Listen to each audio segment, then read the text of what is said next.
ବିଲ ମଝିରେ ବିଦ୍ୟୁତ୍ ତାର ଛିଣ୍ଡି ପଡ଼ିବାରୁ ସେହି ବିଦ୍ୟୁତ୍ ତାର ସଂସ୍ପର୍ଶରେ ଆସି 5ଟି ଗୋରୁଙ୍କର ମୃତ୍ୟୁ ହୋଇଛି।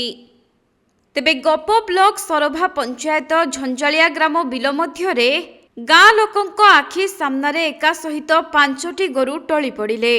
ସେପଟେ ବିଦ୍ୟୁତ୍ ବିଭାଗ ପକ୍ଷରୁ ମରାମତି ଅଭାବରୁ ଏପରି ଦୁର୍ଘଟଣା ଘଟିଥିବା ସ୍ଥାନୀୟ ଲୋକମାନେ ଅଭିଯୋଗ କରିଛନ୍ତି। ହେଇଛି କ'ଣ ଆମେ 2007 ମସିହାରେ ଆମ ଗାଁକୁ କରେଣ୍ଟ କନେକ୍ସନ ଆସିଲା। 2007 ମସିହା ଠାରୁ ଆମ ଗ୍ରାମର ଏମିତି ଲୋକ, ଆମେ ନିରୀହ ଲୋକ, ଆମର କୌଣସି କଥା ଇଲେକ୍ଟ୍ରିକ ଡିପାର୍ଟମେଣ୍ଟରେ ଆମେ କମ୍ପ୍ଲେନ କଲା ପରେ ଯେତେ ବି ଟ୍ରାନ୍ସମିଟର କଥା ହଉ ବା ଏ ଇଲେକ୍ଟ୍ରିକ ପୋଲ ସବୁ ଭାଙ୍ଗି ପଡ଼ି ଗଳି ପଡ଼ିଲାଣି, ସେ ବିଷୟରେ ଆମେ 8-10 ଥର ବି ଏ ବାବଦରେ ବିରଞ୍ଚି ଭାଇନା ଯୋଉ ଆମର ଅଛନ୍ତି ଦାୟିତ୍ୱରେ ତାଙ୍କୁ କହିଲା ପରେ ବି କୌଣସି କାର୍ଯ୍ୟାନୁଷ୍ଠାନ ନିଆଗଲା ନାହିଁ। ନ ନିଆଗଲା ପରେ ଆଜି ଏ ଯୋଉ କ୍ଷତି ଘଟିଗଲା, ନିରୀହ ପଶୁ ମରିଗଲେ, କାଲି ଯଦି ଏ ଗହିରେ କୌଣସି ଲୋକ ବା ଚାଷୀର କ୍ଷତି ହେଇଥାନ୍ତା ତା ପାଇଁ ଦାୟୀ କିଏ? ଆମର ଜେଇ ସାର୍ଙ୍କୁ ଏ ବିଷୟରେ ଆମେ ଯାଇକି ଲିଖିତ ଅଭିଯୋଗ ମଧ୍ୟ କରିଥିଲୁ।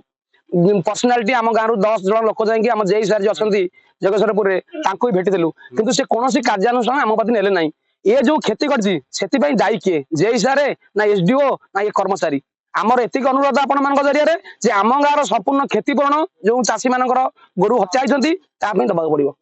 ଏବଂ ଆଗାମୀ ଦିନରେ ଯେମିତି ଇଲେକ୍ଟ୍ରିକ ସମ୍ପୂର୍ଣ୍ଣ ବ୍ୟବସ୍ଥା ହବ, ନିଟ୍ ଆଣ୍ଡ କ୍ଲିନ୍ परफेक्ट काम दरकार।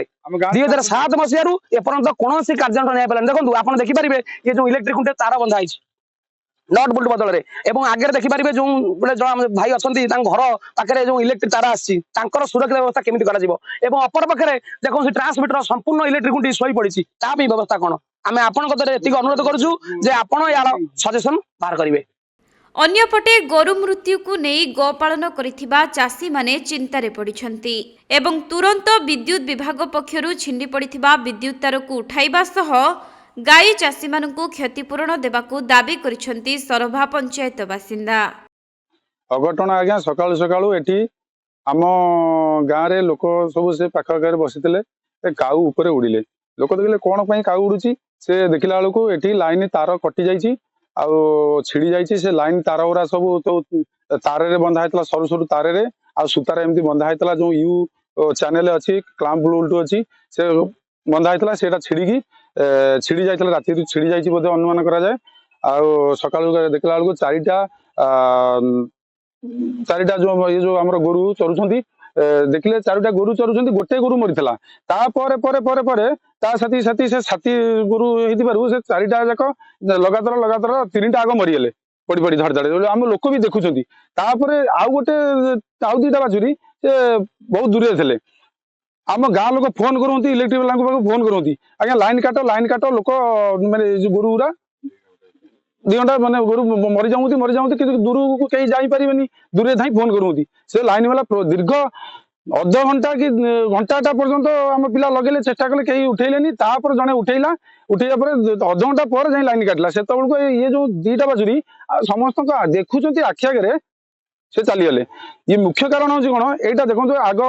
मु गोटे आम गाँव गोटे वीडियो बनई ट्रांसमिटर पड़ जाता ये तार बाबद डैमेज काम गोटे वीडियो बनई से गोटे पार्टी तरफ बनी से पार्टी मोर ये जनसाधारण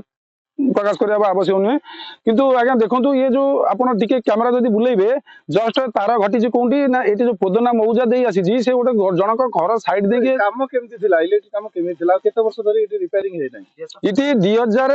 2006-07 रे ये इलेक्ट्रिक आम गाँ को आसिला से दिन ठारू इलेक्ट्रिक वाला दिने भी हाथ मारी ना कि देखी ना चेकअप करी ना